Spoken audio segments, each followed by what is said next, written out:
Hey everyone, and welcome to a cozy little New Year's Day Filofax and planner tour.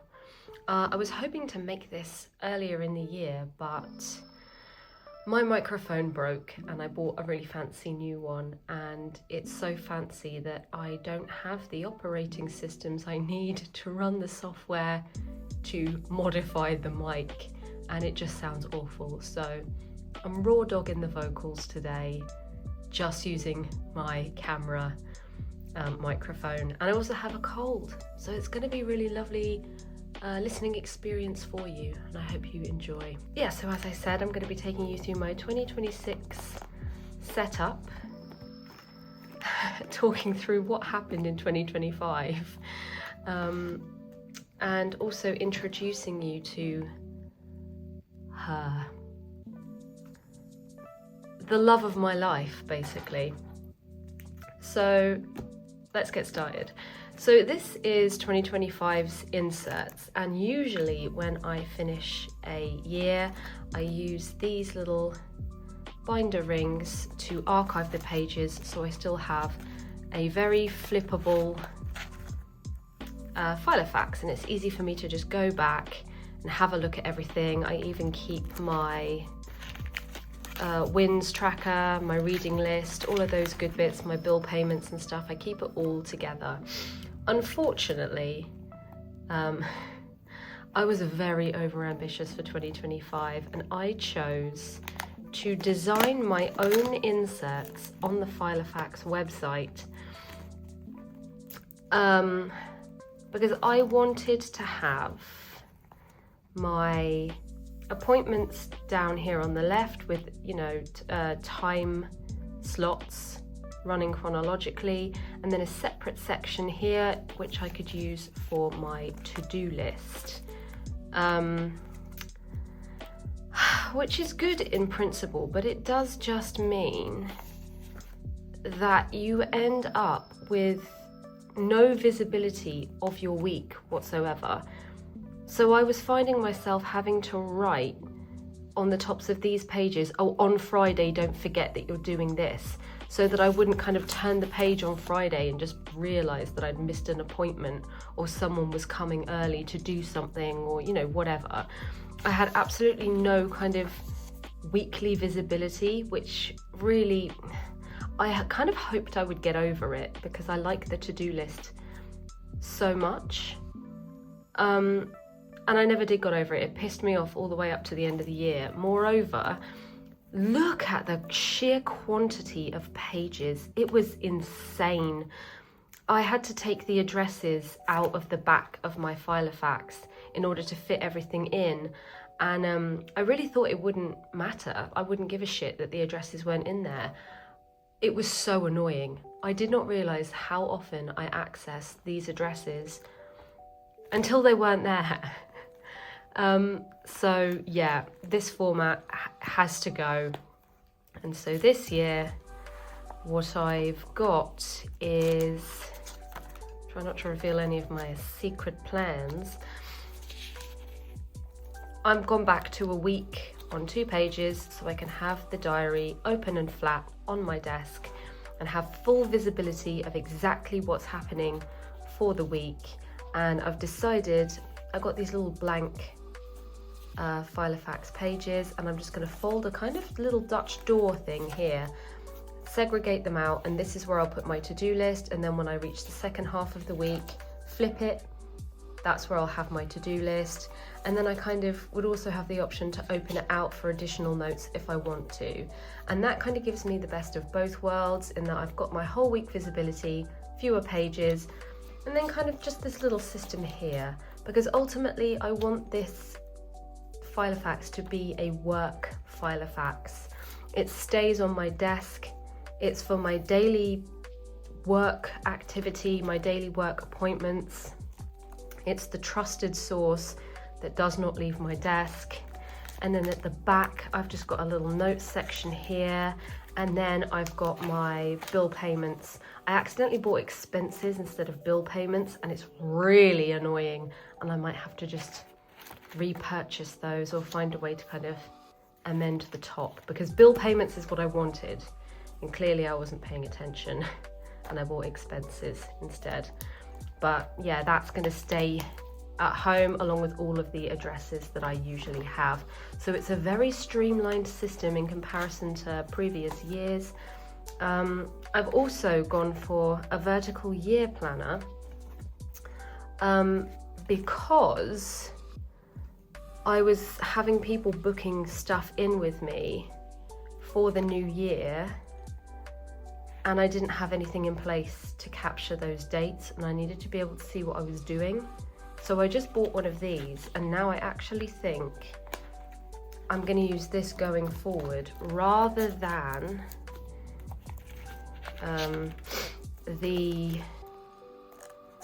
this is me just keeping everything together with a system of like paper clips, rather than these monthly spreads that I used to do.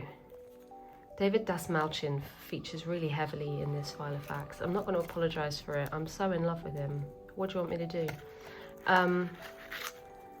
Yeah, it got to a point, I think June was the last month where I actually did it, and that I just felt like I stopped doing it, and I didn't miss it either. There was no hole in my life that those inserts could fill. I wasn't finding myself looking for that and not finding it. So I've done away with them. Again, this is so nice and streamlined and light now with just this vertical year planner, because I find that sometimes I just need an easy top-down look at the month or the year, and this is more than enough for me to get that. So yeah, it is a much more streamlined Filofax. We have our year overview, we've got our week on 2 pages, and then just some notes, some finances, and the addresses. And as I said, this will be my at-home work-related hub for all things work-related. So yeah, I've kept it very, very simple. And in the front here, I've just got a card with some washi tape on it, and just a few little bits just in case. But I don't think I'm going to be crafting a lot in this because I have the other book. So if this is the at-home work-related staple, then this beautiful lady is the out and about razzle dazzle. This comes with a bit of a story, to be honest. I started following a TikToker called Amy Catriona, and she is just sophisticated ASMR, just diary content, sticker content, and she's actually been responsible for a lot of impulse purchases this year. And I think I love Amy as much as I hate Amy, to be honest. She has all of these beautiful Paper Republic folios and notebooks, and I told myself, bitch, you don't need that. You're not buying another thing. You've got a Filofax, you don't need more books. But I did have some leather book covers from the Stanford Notebook Company at home. So I added a couple of those half-used notebooks in there and kind of cobbled together a takeout system that I could have out and about. And I found myself reaching for it and using it so much that when I came across a TikTok from the person that makes these, I couldn't help myself, and it was really expensive, and it came from the US, and to be honest, I'm not 100% sure it's really worth the money. So I don't know if I'm going to link it, because I feel like that's quite shady to do. You'll have to let me know in the comments if you want to know. But it's custom down to the colour of the elastic, the colour of the grommets. She chooses charms for you based around kind of your, whatever you tell her, like your themes, the vibe you want and stuff. This came covered in charms. I'll insert some footage of when I just received it. And I really did like the kind of sword that was on the front, but it started to indent the patent leather and hurt it, so I took off all of the charms and I made myself a little bag sleeve. If this is an out and about kind of book, I just want to keep it safe in my bag, and it's got a leopard print inside and then kind of red stitching. And look, I don't want any judgment, okay, because I was ill when I made this. I just wanted to knock something up from some scrap fabric that I had for the bag. It was one of the first things I did when I kind of got over my cold, and yeah, it was really nice. A nice little proj to get me into the swing of things. So inside here you will find a Hobonichi Weeks planner. Obviously it's customized because, oh, don't mind my sticker. Shall I cover that? Am I gonna get in trouble? I'll flip it like this. This is my out and about. It's small enough that I could take it out of this folio and throw it in my bag and just have something, because the number of times I would be out with friends or out doing something and somebody asked me if I'm free for this or am I available on that or where will I be, and I don't know because I'm not brought my Filofax out because she's too precious. If you don't know the backstory of my Filofax, my mum bought it for me as a Christmas gift. Ugh, I want to say in 2006 maybe. When I was a kid, I used to play with a Filofax, okay? What of it, yeah? I used to go through my mum's handbag, play with her Filofax, and it looked exactly like this. And she bought me one for Christmas, and I have used it ever since. And my mum has since passed away, maybe 3 years ago. It's coming up on, next year will be 4 years. And oh my god, like, even thinking about it, I know it's wrong to get attached to material possessions, but like, if anything happened to that Filofax, oh my god. It doesn't even bear thinking about how gutted I would be. The Filofax is too precious to take out of home, because if my bag is stolen or that book is stolen for any reason, I always think my mum once had her bag stolen, and the people that stole it they took her wallet and they threw her bag into a dumpster. What are they called in the UK? Just a massive bin behind an Asda, and she lost her Filofax and all her stuff was in there. And I just remember thinking, that would fucking suck. So it had happened to my mum, and I just can't have it happen to me. Whereas if somebody steals this, it's gonna piss me off, because these are really expensive. I don't know if you know how much these are. This was like 40 quid. And it's not going to end me, because I have the Filofax at home with a duplicate set of information in it. So this is just an out and about type of a situation. I've added my sigils into the front of it, as I usually would. My Filofax has the sigils hidden in them as well. And they're just symbols, magical symbols for protection and for the purpose of the book, what I want the book to achieve for me. And yeah, I'm using this as my holiday tracker, this big kind of overview, and it's nice because you can even go as far forward into 2027, which is fantastic.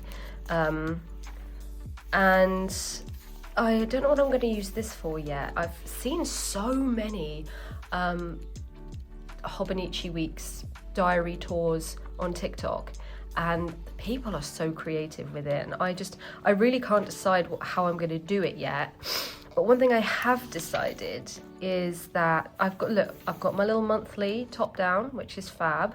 I'm adding my monthly shopping lists or wish lists to this section here. So anything that I feel like I really want to buy, I usually add it to a wish list, and I wait it out until the next payday. And anything I don't get, I'll move to the next month or whatever, and then gradually I'll cross them out or purchase them. But I like to kind of leave them here to prove, if you will. And then so I just don't end up buying a ton of crap, basically. So I'm going to put my monthly shopping lists on here, and my monthly tarot cards here, and then my monthly mastermind here. So this serves the purpose of what these overview dashboards were doing if we look back at this, you'll see that I was using, oh nice one, put that back in. I was using this, my tarot card would go there, and my monthly mastermind notes would go here. And then I was using this for books read and the moon of the month and to-do lists and stuff. So now all of that crap is going to go in here, just because I'm more likely to be looking at this. I'm more likely to have this on me. And I think that was the issue with the Filofax. I was trying to do way too much with it, and it was taking up such a huge chunk of the book. Whereas it fits nice. There's enough space for it here. I'm not having to kind of modify anything to make room for what I want to have. And I don't know if I've got many witches who watch my channel, but I'm currently doing the 13 magical nights, where you write 13 wishes, you keep them in a jar all folded up, and you burn one without looking at it every day for 12 days. And on the 13th day you open the final wish, and whichever one is left, that's your responsibility to manifest for yourself, and then the rest will be taken care of for you by the universe. And each night when I have burned a wish, I've also pulled a tarot card for that month. So I'm kind of loading up what will happen, and it already looks like it's going to be a really intense year, which is great. We love that, don't we? It's not like we've been tested enough or anything. So yeah, I'm loving this little overview section here. Another great thing about the Hobonichi, like I'm not here to advertise for them or anything. I've always wanted to try it, and I've never done it because of the Filofax. So this is a novelty for me. But it started in December, so I had a good few weeks of trialing different kind of setups to see what looked good visually in terms of the way I think and what I want to achieve. How can I combine those into the most effective layout? As you see here, this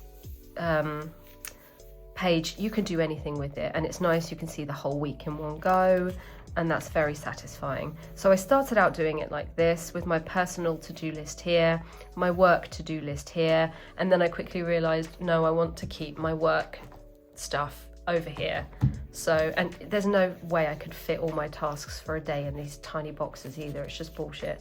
So changed it again, to-do list up here, and then my movement and my learning goals and favorites and screen time here.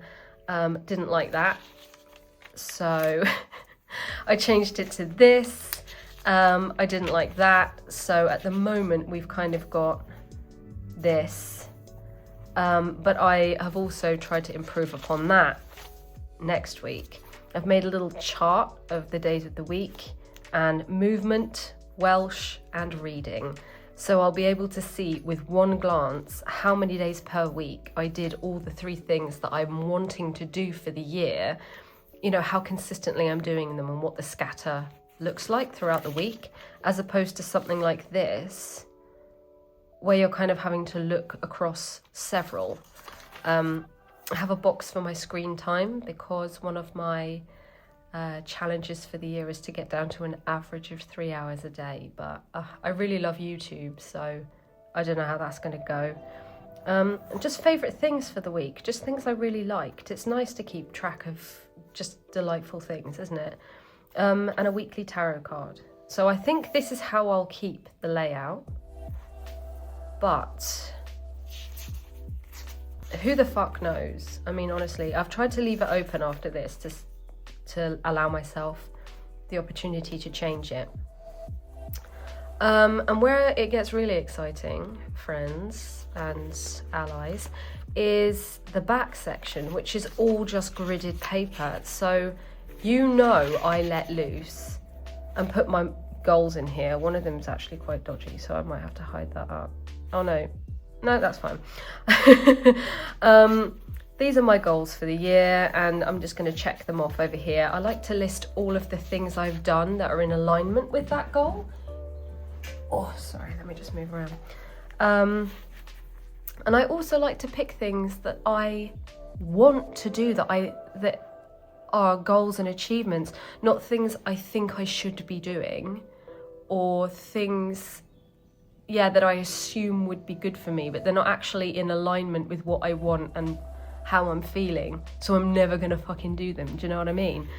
These are all things that I either am currently doing that I want to be better at, or just things I'd like for myself. And because I want them, I'm much more inclined to do them. And also, by adding them into my weekly thing, I can actually hold myself accountable and see the progress I'm making and keep on top of that goal, rather than making a list and then putting it somewhere and never looking at it again, and then getting to the end of the year and remembering that I forgot to do all the goals. So bringing that through into this section, I think will be really, really good. So these are my goals.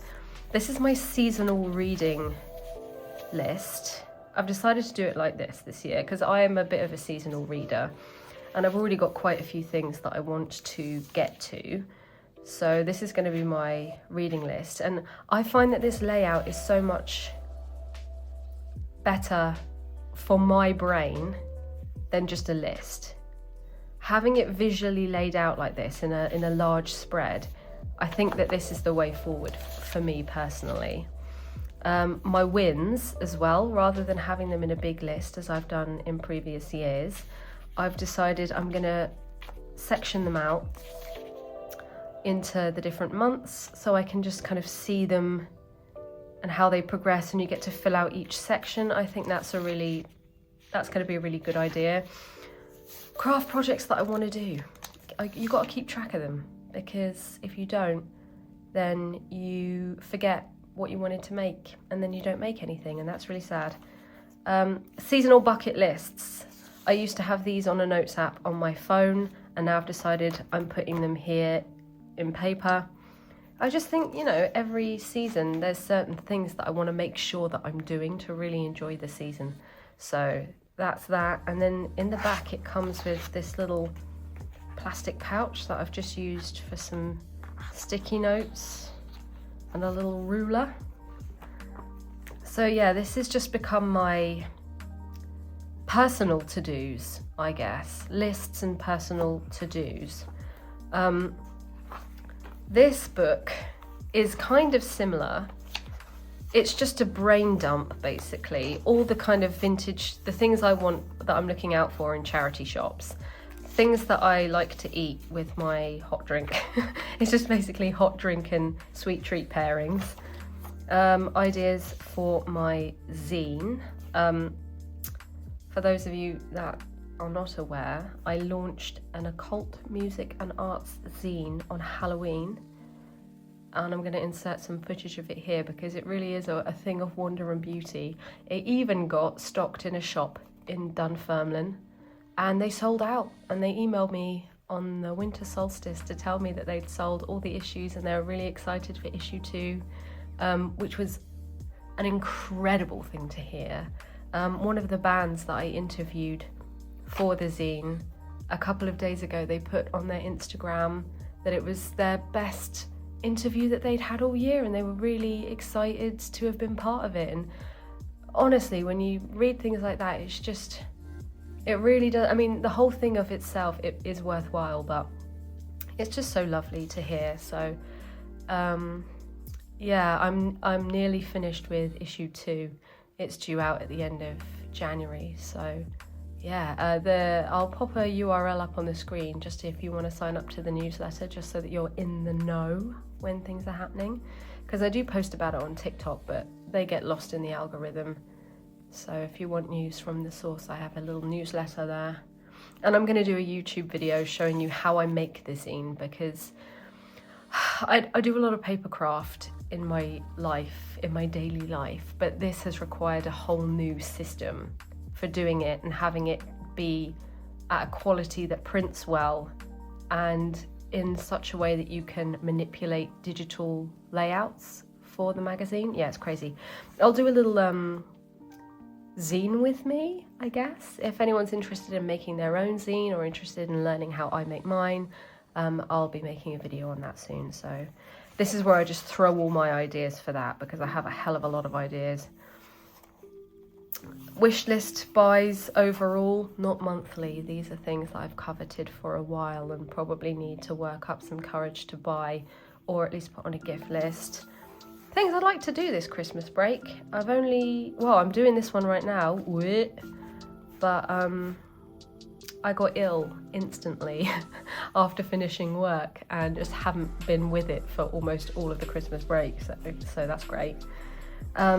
Ideas for different servitors, for being her. That's a brand new list. And here's just some notes that I made. I was on the Horror Hangout podcast last night. We recorded well past midnight, so I guess I can say that I was on the Horror Hangout podcast today, going over the top 10 films for the year, plus disappointments, honourable mentions, things we're looking forward to. It's a very comprehensive list, and as you can see, I tackled it in a comprehensive way. So yeah, it's just nice to have a book out and about. I don't want to use my notes app for everything. Making lists is my thing. It's my comfort. It's how I gain control in a world that is ultimately chaos. So this is just that. And this is my new Commonplace book. So I've been adding new words and phrases into the front of this, and then just, commonplacing in it, why not? And it's so nice to make it more informal, because until recently this was my Commonplace book, and I kept all of my quotes in the front half, and then the back half gradually devolves into junk journaling, and I think it's gonna stay as a visual junk journaling situation, because it's so fun. I've already collected a bunch of things from Christmas that I can kind of just capture the vibe of Christmas with.